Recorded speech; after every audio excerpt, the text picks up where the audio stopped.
Welcome friends for this assignment, that is week 2. Okay, we are supposed to, first of all, as the assignment will shows, that we need to destroy all the database that we had created in render dashboard and then create a new database. So we will go first of all to Google, then you find render.com, then you just click and then you find the dashboard. Then, of course, if you're already logged into render.com, you'll find the dashboard, and then this is the database that I'm going to actually delete as the instruction said. So definitely scroll down and click delete, and then you make sure you follow the instructions. Like there you say sudo delete database, and then I will just write exactly, type those words there, sudo delete database mirror csc 340. So you make sure you actually, type it the way it's supposed to be. So I'll type and check if I really typed correctly. No, I kind of spacing and okay, I also discovered spellings. So just put spellings there, and then of course delete. And then of course you can see already we've deleted this database from render.com. Then you will go back to pgAdmin and then also you delete it from there, like you can see here. Then you just say, you right click, and then there you say remove server. So to some, then you, of course you delete it. So that is how you delete a server. Then the next, to create a new server, we will go again back to render.com and then find PostgreSQL. And then from PostgreSQL there, you can give your server name. You give your server, like for this time I can give it GAP 340. Yes, yeah, that is now the new name of my server. So I'm creating a new database. So, and then of course I will follow, I'll put that is database. I will, though it is optional there as it is indicated, so I will just put the name 340, GAP 340, and then the user name also I'll put the same name with the database. So say it's 340. And then PostgreSQL server version, those versions will just remain for this time. We'll just use the version 16. And then API key to use for sending metrics to data. That one I'll leave it there like that. And then of course we'll leave it region, we'll just leave it at default. And then layer I will select the free mode, the free version of course. And here of course then after making sure everything is just set well, check for sure, make sure the free version, if you're using the free version, is you've actually highlighted. And I'll scroll down and then click create database.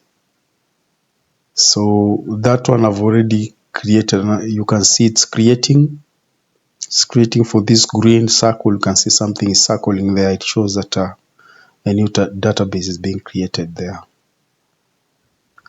So we will just give it some time, and as it's scrolling, you can see even the storage there is scrolling. So you give it just some time, and we see how it goes there. So finally, you go back to pgAdmin and then you create a new server. For this case, I will just register. For my case, it's saying register server.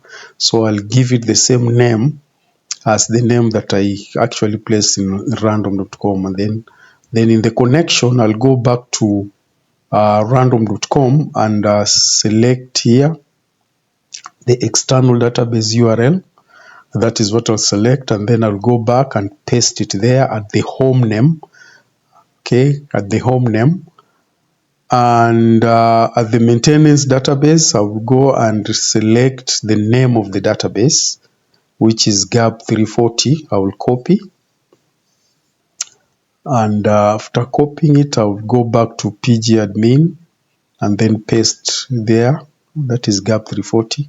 Likewise, also username, if it is the same name, both the database and the username, you can just indicate there. And then I'll go back to password, back to render.com. You click there and then you go back, then you paste it at the pgAdmin. Then make sure you save your password.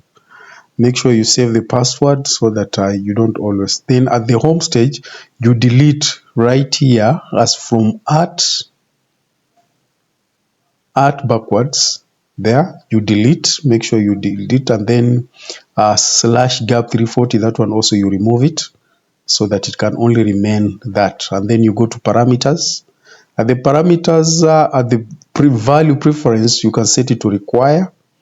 I know some people may set it differently, but that is it. And then the rest you can just check if there be anything else. But now that is how you've actually set everything.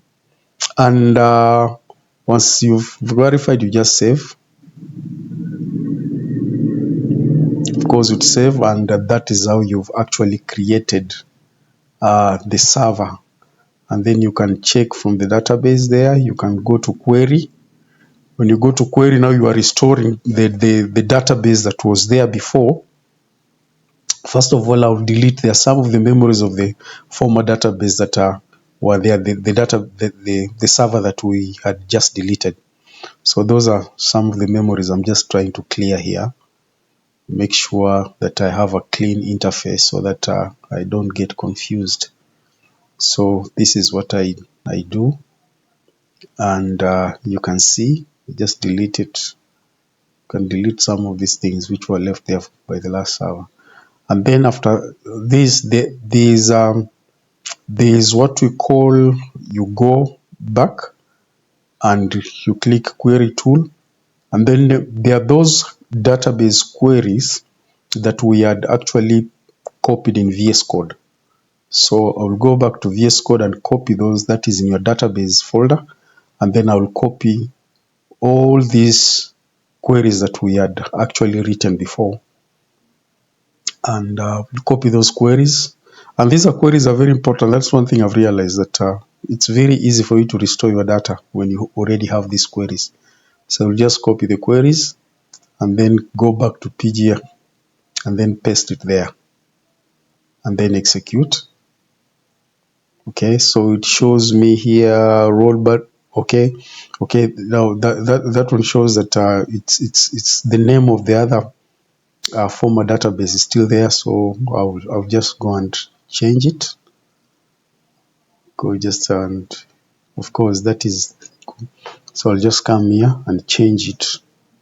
Select it. Here it is. So there it is. So I'll just highlight it and just change. Okay, try to highlight, but I couldn't. So let me just write it manually. Gap 340. Yes, so that is the name of the server, and then we can go back and also verify some things that we need to change before and then we can go back and execute. So once we've executed, successfully run, so all the database has been restored back again. And that is how we actually create a new server, and it's easier. It's very, very easy. That is how we can see. You can go back to the server and check all those tables that have been restored here. Go to schemas, check public, and then all the way to tables, and then you can see these are all the new tables that have been created. Accounts, classification, inventory. You can view, and then that is how it shows once you do the views. So you can see everything has been restored back to the way it was. So that is how we do it. Thank you very much. I hope you liked it.